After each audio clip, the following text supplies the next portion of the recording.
So we are going to start our new chapter that is called gravitation. Gravitation. This is a very interesting chapter. आपको ये पढ़ के बहुत ही मजा आएगा. और आप पीछे देखो, मैंने स्पेस का फोटोग्राफ लिया है. क्यों स्पेस का फोटोग्राफ लिया मैंने? क्योंकि अगर हम स्पेस के बारे में पढ़ना चाहते हैं, स्टडी करना चाहते हैं, प्लैनेट्स, स्टार्स, मून्स के बारे में समझना चाहते हैं, तो इस चैप्टर में जो हम थियरी पढ़ने वाले हैं वो बड़ी इंपॉर्टेंट होती है हमारे लिए. थोड़ा सा हम देखेंगे भी और आपको बड़ा इंटरेस्ट आएगा, बहुत ही मजा आएगा. तो इस चैप्टर को मैं स्टार्ट करूंगा एक बड़ी इंटरेस्टिंग छोटी सी स्टोरी से. इस स्टोरी के बारे में मोस्ट लाइकली आपने पहले सुना भी होगा.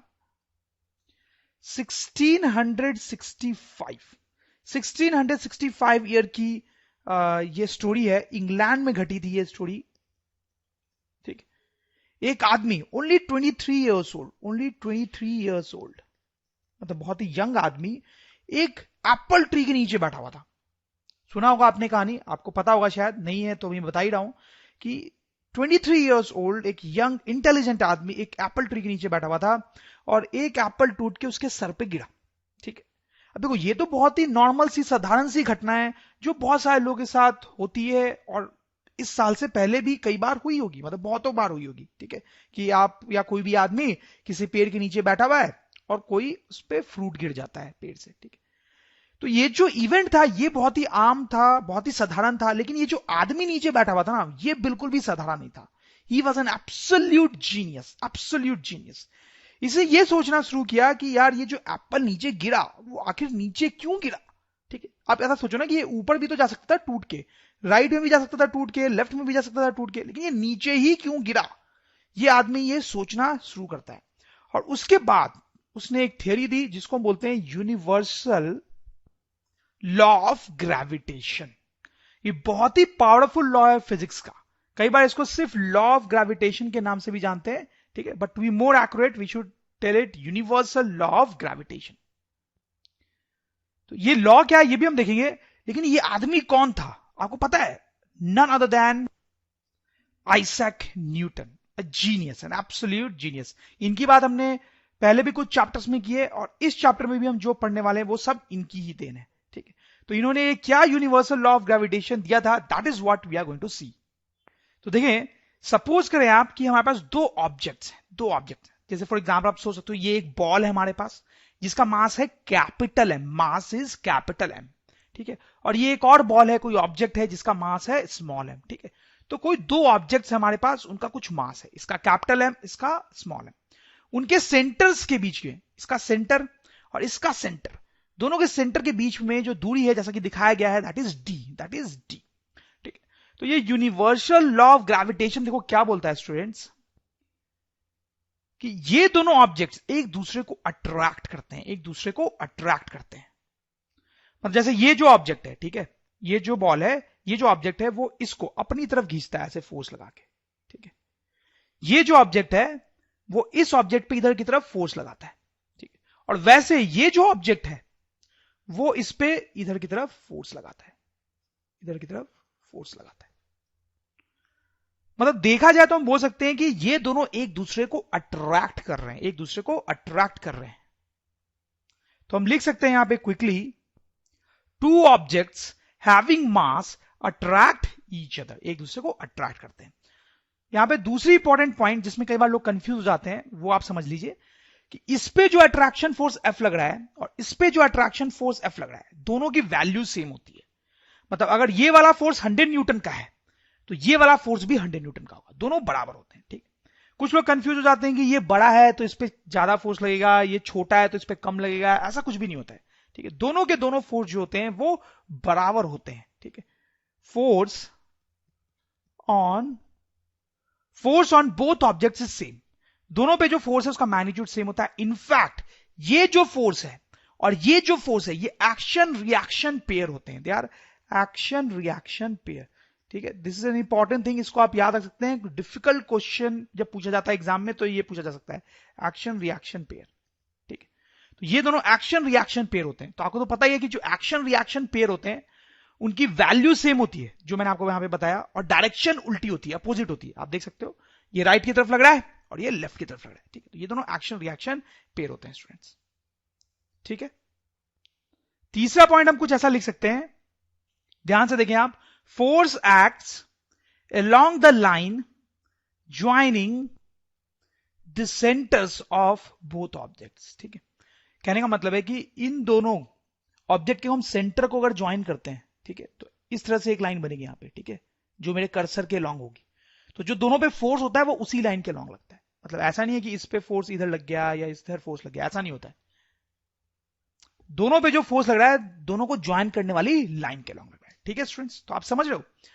तो अभी तो हम एक और मेन चीज देखने वाले हैं यहां पे, बट अभी आप ये समझो कि दो ऑब्जेक्ट्स अगर हमारे पास हैं तो वो दोनों एक दूसरे को अट्रैक्ट करते हैं, ठीक है, एक दूसरे पे फोर्स लगाते हैं। ये ग्रेविटेशनल ये यूनिवर्सल लॉ ऑफ ग्रेविटेशन का कहना है, ठीक। और ये जो फोर्स यहां पे लगता है स्टूडेंट्स, उसको कई बार ग्रेविटेशनल फोर्स बोलते हैं, ग्रेविटेशनल फोर्स। ठीक बात है। तो स्टूडेंट्स यहां पे एक प्रैक्टिकल सिचुएशन देखते हैं इस लॉ को और अच्छे से समझने के लिए, ठीक है। तो ये बिलियर्ड्स की बॉल्स हैं, आप देख सकते हो बिलियर्ड्स टेबल पे। तो इन दोनों बॉल पे हम कंसंट्रेट करते हैं, ठीक है। तो अभी अभी जो हमने पढ़ा उसके अकॉर्डिंग क्या होना चाहिए, ये दोनों बॉल्स के पास मास होगा, ठीक है, इनफैक्ट दोनों का मास सेम ही होना चाहिए। तो ये दोनों एक दूसरे पे अट्रैक्शन फोर्स लगाएंगी बाय लॉ ऑफ ग्रेविटेशन। ये दोनों एक दूसरे पे इस तरह से अट्रैक्शन फोर्स लगाएंगे। और किस पे ज्यादा फोर्स लगेगा, लॉ बोलता है कि दोनों पे इक्वल अमाउंट ऑफ फोर्स लगना चाहिए, दोनों पे इक्वल अमाउंट ऑफ फोर्स लगेगा, ठीक है। अब जरा आप सोचो स्टूडेंट्स, अगर इस रेड वाली बॉल पे इधर राइट की तरफ फोर्स लग रहा है, राइट की तरफ फोर्स लग रहा है, तो इसको तो राइट की तरफ मूव कर जाना चाहिए, ठीक है।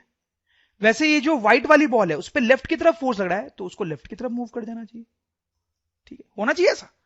अगर दो बॉल्स को हम टेबल पे ऐसे रख दें तो ये जो लॉ है हमारा बोलता है कि दोनों एक दूसरे को अट्रैक्ट करेंगे, तो दोनों को इधर और इधर मूव करना चाहिए।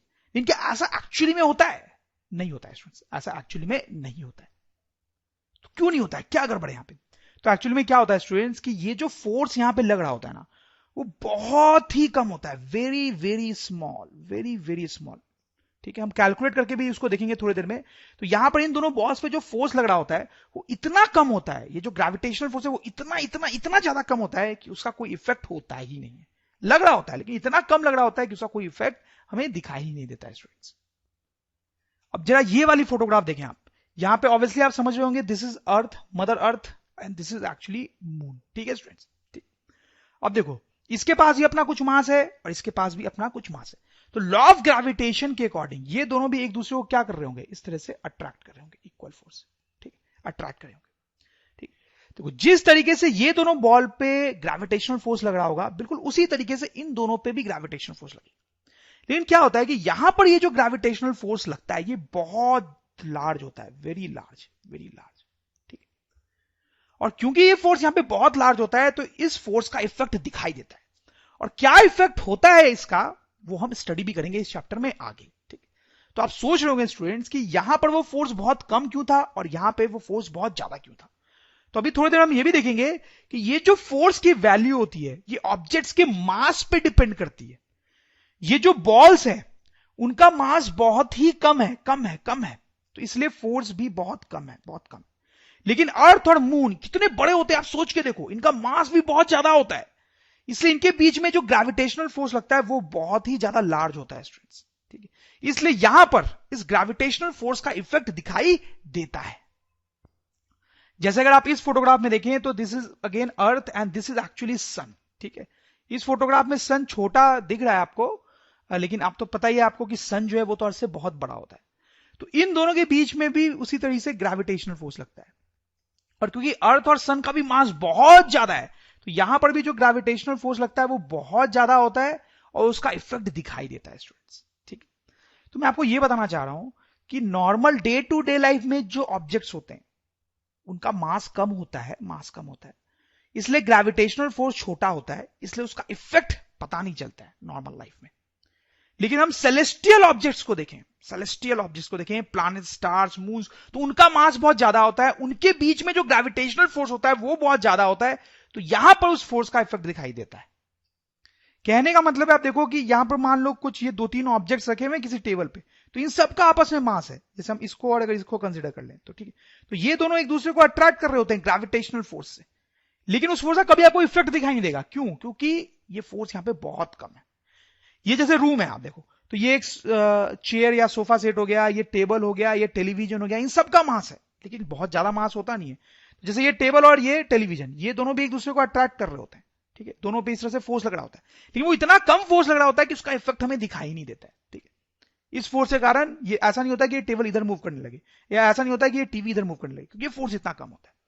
वैसे ही अगर दो लोग भी हैं, अगर आप सोचो दो लोग भी हैं, टू पीपल आर देयर, तो उनका भी मास होता है, उनके बीच में भी ग्रेविटेशनल फोर्स लगता है स्टूडेंट्स, बिल्कुल वैसे ही जैसे बाकी चीजों में लगता है। लेकिन once again the force is so small that it has no effect as such, उसका कोई इफेक्ट नहीं होता है, ठीक।